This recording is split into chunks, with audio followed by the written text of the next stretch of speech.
오늘 우리가 읽은 본문 말씀은 아직 태어나지 않은 한 아기에 대한 이야기입니다. 그러면서 동시에 이 아기를 갑작스럽게 잉태하게 된 마리아라는 한 소녀의 이야기이기도 합니다. 오늘은 부활이 만든 사람들이라는 주제로 마리아라는 인물을 따라가며 하나님의 말씀의 은혜를 함께 나누고자 합니다. 갈릴리 나사렛이라는 동네에 살던 마리아에게 천사 가브리엘이 찾아옵니다. 갑작스러운 천사의 방문과 마리아 자신의 잉태 소식, 그리고 잉태된 아기의 정체가 순식간에 선포됩니다.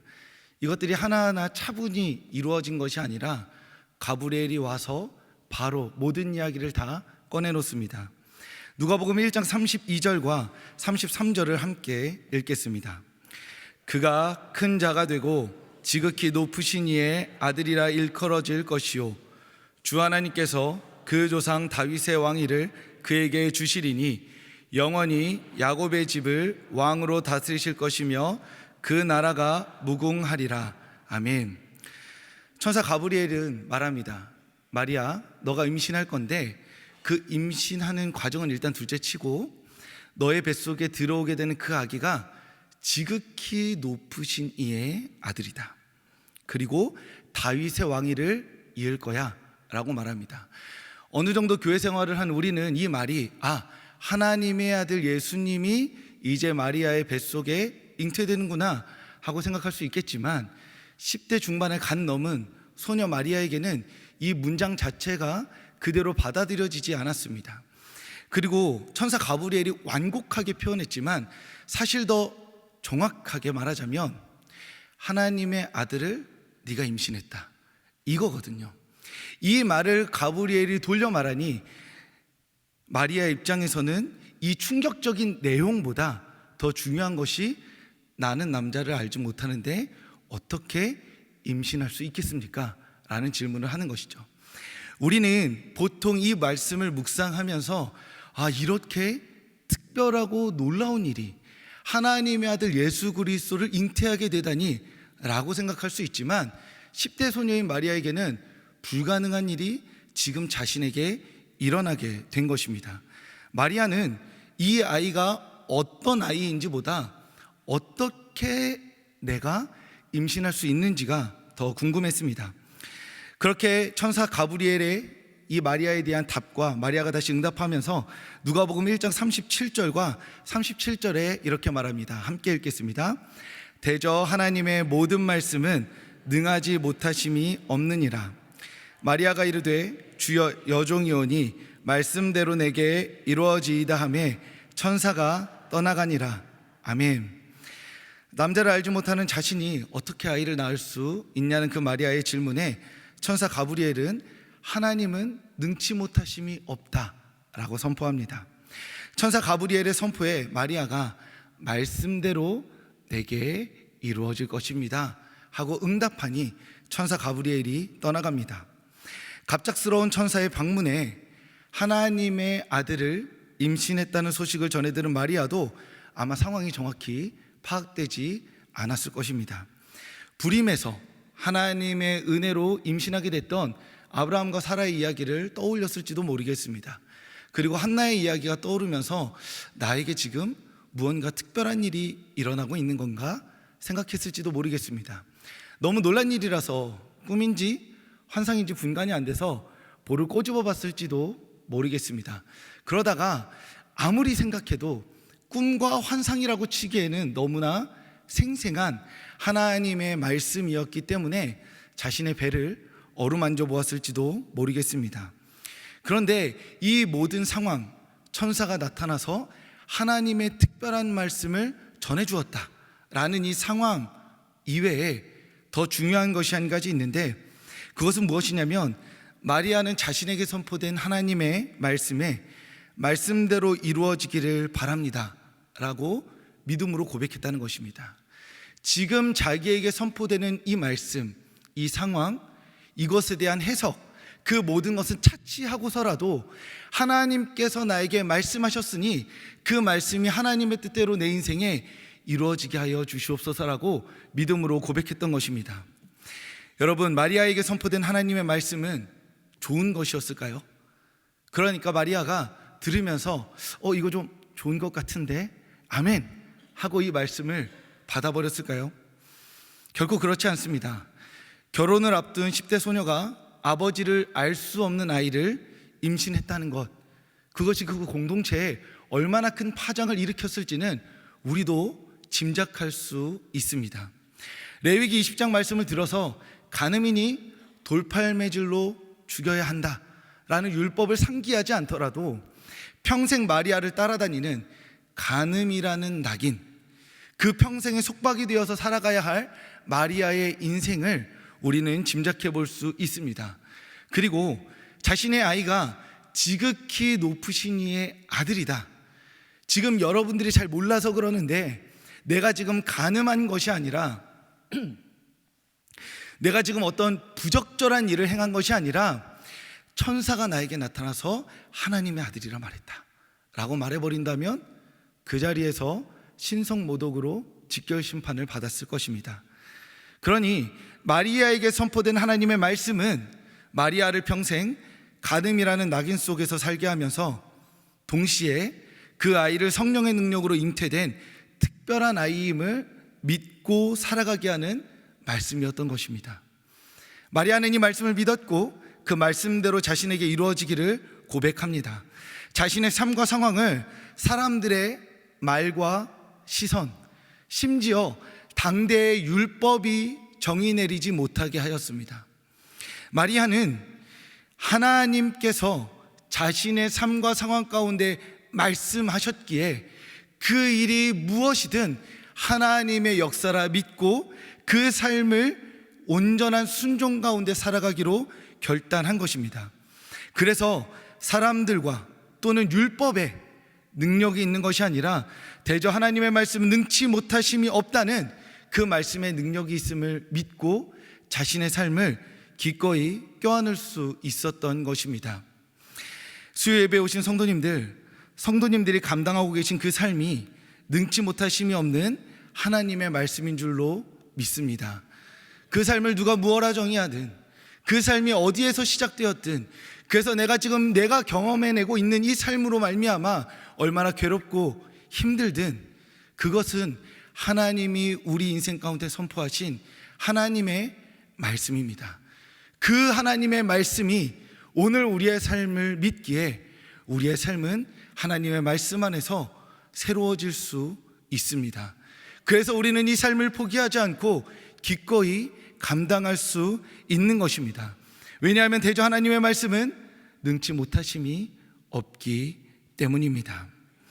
마리아의 삶이 간음이 아니라 하나님의 능력을 담지한 삶이었듯 성도님들이 견디고 감당해내고 계신 그 삶이 하나님의 능력을 담지한 삶임을, 그래서 그 하나님의 능력을 담지한 이 삶을 견뎌내며 뚜벅뚜벅 살아내는 그 삶의 한순간순간이 하나님께 영광이 됨을 믿음으로 고백하시는 성도님들 되시기를 바랍니다. 이렇게 마리아가 자신의 믿음을 드러내고 성경에서 잠시 사라집니다. 그리고 잠시 자취를 감추었다가 누가복음 8장에서 그 모습을 다시 드러냅니다. 누가복음 8장 19절에서 21절의 말씀을 함께 읽겠습니다. 예수의 어머니와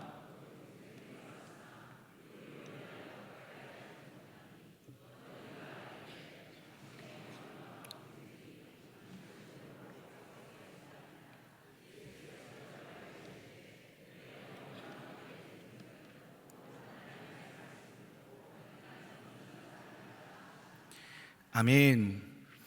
천사 가브리엘의 말에 순종으로 응답했던 마리아가 예수님의 동생들과 함께 예수님을 찾아옵니다. 이 장면은 마태, 마가, 누가복음, 세 복음서에 함께 담겨 있습니다. 그런데 참 재미있는 게 조금씩 다른 관점으로 기록되어 있습니다. 오늘 우리가 읽었던 누가는 마리아와 예수님의 동생들이 찾아온 이유를 밝히지 않고 있습니다. 그래서 차근차근 읽어보면 맥락상 특별한 이유는 없는 것으로 읽힙니다. 그런데 마태복음에서는 조금 다릅니다. 마태복음 12장에서는 예수님에게 무언가 할 말이 있어서 찾아왔다고 말합니다. 할 말이 있다는 건 뭐죠? 좋은 말은 아니겠죠. 저에게도 종종 전화가 옵니다. 목사님, 할 말이 있습니다. 그러면 보통은 목사님 너무 잘생겼고 너무 사랑하고 설교 말씀에 은혜 받았습니다 라기보다 어제, 지난주에 라고 이야기를 시작하게 되어 있죠. 그러니까 할 말이 있어서 예수님이 동생들과 찾아왔다는 이야기 자체는 이미 그 안에 부정적인 의미를 내포하고 있는 것입니다. 그런데 마가복음 3장에서는 이러한 복음서의 의미들을 조금 더 풍성하게 보여주는데, 예수님의 사역을 부정적으로 평가한 친족들이 그 맥락에서 나옵니다. 그래서 친족들이 예수님이 미쳤다 이렇게 말하고 예수님에게 이렇게 공격을 감행하는 장면 뒤에 예수님의 어머니 마리아와 동생들이 예수님을 찾아왔다라고 말합니다. 그러니까 마가복음의 맥락에서 보자면 친족들과 주변의 모든 사람들이 예수님을 부정적으로 평가했고, 예수님의 어머니 마리아와 그리고 동생들이 그 부정적 평가를 받아들여서 예수님의 사역에 영향을 끼치고자 예수님을 찾아온 것입니다. 앞서 말씀드렸듯 믿음의 사람 마리아는 이 본문 안에서 보이지 않습니다. 예수님의 말과 행동을 온전히 이해하지 못했던 조금은 어리석어 보이는 제자들과 괴를 같이 하는 모습을 이 본문에서는 보여줍니다. 이 세상 어느 누구도 예수님을 믿지 못해도 사실 단 한 사람, 마리아만큼은 예수님을 하나님의 아들로 믿을 수 있을 것 같았는데, 성경 보부단에서는 그러한 믿음이 최소한 누가복음 8장과 다른 병행 본문 안에서는 보이지를 않습니다. 마리아의 마음이 어떠했을까요? 아들에 대한 걱정이었을까요? 또는 예수님에 대한 사역을 좀 제동을 걸기 위함이었을까요? 상세히 기록되지 않은 마리아의 마음을 우리가 이러쿵저러쿵 추측해 볼 수는 없습니다. 다만 말씀 안에 기록된 대로 마리아가 예수님의 참 모습을 제대로 이해하고 있지 못했다라는 정도는 말할 수 있겠습니다. 마리아의 이야기를 읽으며 천사 가브리엘 앞에서의 선명하게 드려진 믿음의 고백이 시간이라는 풍화작용에 의해서 흐릿해져 가는 것을 봅니다. 사람들의 말과 시선에 그 마음을 빼앗기고 있는 마리아를 보게 되는 것입니다. 왜냐하면 내가 믿기로 결단했던 그 말씀은, 천사 가브리엘의 그 말은, 그래서 그 말을 듣고 내가 아멘했던 그 순간은 과거이지만 오늘 예수님에게 내려지는 부정적인 평가는, 그래서 그를 어떻게 좀 해야 되는 거 아니냐고 말하는 친족들의 시선은 오늘 현실이기 때문입니다. 어제의 믿음은 오늘의 나를 구원할 수 없습니다. 어제 했던 방언이 오늘 나에게 성령의 충만함을 허락해 주는 것은 아닙니다. 오늘 지금 주님을 향한 믿음의 결단이 오늘의 나를 구원하고 마는 것입니다. 믿음은 어제의 동의가 아니라 오늘의 결단이 되어야 하는 것입니다. 그래서 우리는 오늘도 이 예배에 나와 능치 못하심이 없는 그 하나님의 능력을 믿기로 결단해야 합니다. 어제 결단했으니 오늘도 그 믿음이 여전히 유지될 것이다 라고 고백하는 것이 아니라, 주님, 저는 이렇게나 연약하고 부족합니다. 그래서 어제의 결단조차 잊어버리고 오늘 세상 사람들의 말과 시선에 마음을 빼앗기는 부족한 사람들입니다. 그래서 오늘 마치 처음 고백하듯 주님 앞에 고백합니다. 주님의 말씀이 능지 못하심이 없습니다. 그 말씀이 나의 삶을 붙들고 계십니다. 그러니 내 인생 가운데 함께하여 주시옵소서. 그렇게 오늘 결단해내야만 하는 것입니다. 왜냐하면 우리의 눈물과 믿음의 고백은 봄날의 벚꽃처럼 사라지기 때문입니다. 우리를 실망케 하는 일상은, 사람은, 상황은, 환경은 산같이 우리 앞에 버티고 서서 우리를 시험합니다. 그러니 수요 예배 오신 성도님들, 오늘을 살아내기 위해 이 고백을 함께 할 수 있기를 바랍니다. 대저 하나님의 말씀에는 능치 못하심이 없습니다. 그 말씀대로 우리의 삶에 이루어지기를 바랍니다. 오늘의 이 고백으로 오늘을 살아내고 내일을 맞이해서 다시 내일의 고백으로 하나님 안에서 살아가는 성도님들 되시길 주님의 이름으로 축복합니다. 믿음과 불신 사이에 머무르는 듯 보였던 예수님의 어머니 마리아가 요한복음 19장 예수님의 십자가 곁에서 다시 등장합니다. 요한복음 19장 25절부터 27절까지의 말씀을 함께 읽겠습니다. 예수의 십자가 곁에는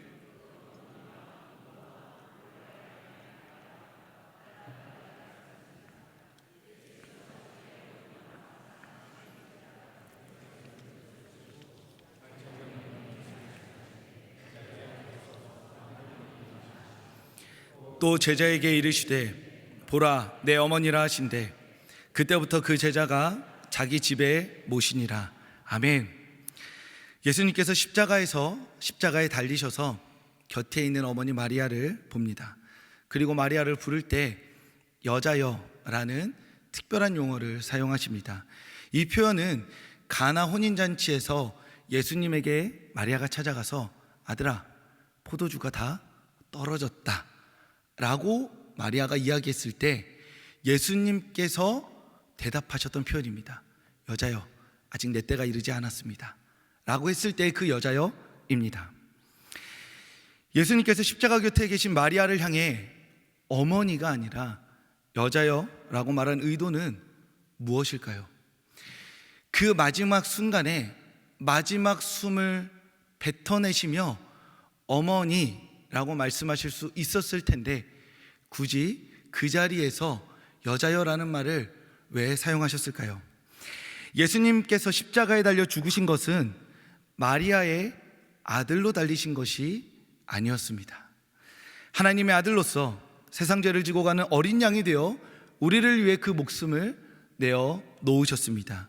십자가에 달리신 예수님은 다른 누구도 아닌 하나님의 아들, 지극히 높으신 이의 아들, 다윗의 왕위를 이어받아 야곱의 집을 영원히 통치하고 다스릴 그분, 바로 예수 그리스도였습니다. 그래서 하나님의 아들로서 십자가에 달리신 예수님께서 어머니 마리아를 향해서 여자여라고 말한 것입니다. 그러면서도 마리아의 아들로서 자신이 떠난, 즉 아들이 떠난 빈자리를 메워주시기 위해서 사랑하는 제자에게 어머니를 맡기신 것입니다. 예수님은 어머니 마리아를 여자여라고 부름으로써 하나님의 아들로서 십자가에 달려 죽으심을 보이셨습니다. 그리고 예수님의 어머니 마리아는 예수님에게 어머니가 아니라 여자여라는 말을 들음으로써 예수님을 하나님의 아들로 마주하게 됩니다. 이제 그 십자가에 달린 그 순간에 혈육은 끊어지고 그리고 하나님의 아들로서 주 예수 그리스도로서 예수님을 다시 마주하게 된 것입니다. 그렇게 마리아는 아들 예수님을 잃습니다. 자녀를 잃은 부모의 마음을 누가 헤아릴 수 있을까요? 감히 이해한다고 말할 수 있는 사람이 아마도 없을 것입니다. 마리아는 하나님의 말씀을 믿었고 그 말씀의 길을 가는 예수님을 비록 그 순간에는 흔들리며 의심하기도 했습니다. 그리고 끝내 하나님의 말씀으로 인해 아들 예수님을 잃었습니다. 믿음으로 시작된 삶이 의심을 지나 상실의 허무로 결론 맺어진 것입니다. 우리의 믿음이 끝없는 우상향으로 성취와 영광으로 그렇게 보답된다면 참 좋겠습니다. 그런데 나의 최선을 다한 믿음이 믿음에서 의심으로, 의심에서 상실로, 그 상실에서 좌절로 이어지는 경우가 너무나 많습니다. 깨어진 관계를 붙들었지만 결국 산산조각 나버린 경우는 셀 수도 없습니다. 치유를 소망하며 간절히 기도했지만 고통은 깊어져만 갑니다. 응어리진 마음은 풀어질 기미가 없이 내 몸과 마음에 더 깊이 스며들어 인생을 옥죄어옵니다. 믿음으로 기도의 자리에 꿇었던 그 무릎은 의심과 상실에 내몰려 그렇게 좌절하고 엎드려지게 됩니다. 이럴 때 우리는 어떻게 해야 될까요? 믿음으로 살아온 삶이 의심을 지나 상실로, 그리고 허무로, 그리고 좌절로 그렇게 무너져 내릴 때 우리는 무엇을 할 수 있을까요? 사도행전 1장 4절의 말씀을 함께 읽겠습니다. 사도와 함께 모이사 그들에게 분부하여 이르시되 예루살렘을 떠나지 말고 내게서 들은 바 아버지께서 약속하신 것을 기다리라. 아멘. 부활하신 주님을 만나면 모든 것이 끝날 거라 생각했습니다. 십자가에 달리신 그 주님께서 장사된 지 사흘 만에 부활하셔서 제자들을 마주한다면, 그러면 내가 겪은 이 모든 삶의 문제들이 완전히 깨끗하게 마치 없었던 일로 돌아갈 거라 여겼을지도 모르겠습니다. 그런데 그렇지 않습니다. 주님은 부활 후 승천하시며 말씀하십니다. 예루살렘에 머무르라. 부활하신 주님을 만난 게 끝이 아니었습니다. 부활의 능력으로 살아가기 위해서, 부활하신 주님을 나의 주요 그리스도로 고백하기 위해서 그 주님께서는 성령의 능력을 힘입어야 하는데 예루살렘에 끝까지 머무르라 말씀하십니다. 예루살렘은 어디인가요? 예수님께서 십자가에 달려 죽으신 그 자리입니다. 그 십자가가 두려워 제자들이 뿔뿔이 흩어졌던 배신의 자리였습니다. 마리아는 아들의 죽음을 곁에서 목도하며 상실을 경험했던 그 자리였습니다. 믿음이 의심과 상실이 되어 좌절로 밀어넣었고 이제 완전히 끝나버렸다라고 항복을 선언하게 만든 그 삶의 밑바닥이 바로 예루살렘이었습니다. 그런데 부활하신 주님은 그 예루살렘에서, 그 삶의 자리에서 성령의 능력을 기다리라 말씀하십니다. 그 상실을, 그 의심을, 너의 배신을, 너의 연약함을, 너의 한계를, 네가 회피하고 싶어서 마음 한켠에 감춰두었던 그 은밀하고 지저분한 그 죄를 잊고 다른 곳에서 새로운 시작을 하는 것이 아니라 그 약함의 자리에서 다시 시작하라 말씀하십니다. 그 약함의 자리를 내가 성령의 능력으로 새롭게 해주겠다. 그 삶을 포기하는 것이 아니라 그 넘어진 자리에서 다시 일어나 너의 삶을 힘과 용기와 능력으로 덧칠해 주겠다. 그래서 너는 이전보다 더 강해질 것이고 이전에 실패했던 그 실패를 다시 반복하지 않게 될 것이다 라고 말씀하신 것입니다. 네가 비록 하나님의 말씀에 능치 못하심이 없습니다 라고 믿음으로 붙들었던 그 삶에 실패해서 내 앞에 좌절했지만, 나는 다시 그 실패한 믿음의 자리에서 너에게 성령의 능력을 불어넣어 다시 한번 너의 믿음을 살려주겠다. 그러니 예루살렘에 머물러라. 그 상처의 자리가 너의 새로운 삶의 시작점이다. 그러니 그 슬픔을, 그 상처를, 그 질병을, 그 약함을, 그 괴로움을 외면치 말고 그 삶의 자리에서 다시 나를 붙들라 라고 말씀하십니다. 붙드는 그 삶의 자리에 성령 하나님이 임하여 주실 것이라 믿습니다. 대저 하나님의 말씀에는 능치 못하심이 없습니다. 그 말씀대로 이루어지기를 바랍니다. 이 고백이 우리의 가장 아픈 자리에서 하나님을 가장 보지 못하게 하는 그 먹구름 낀 삶의 자리에서 고백되어질 수 있기를 바랍니다. 그 우리의 예루살렘에서 이 믿음이 고백되어질 때 주님께서 성령의 능력으로 함께하사 부활하신 그 주님을 따르며 기쁨과 감사 가운데 우리의 믿음을 회복시켜 주실 줄로 믿습니다. 그 삶의 자리에 머무르며 성령의 능력을 갈망하는 이 자리 가운데 모인 모든 성도님들에게 불같이 많은 성령의 능력이 함께 하시기를 주님의 이름으로 축원합니다.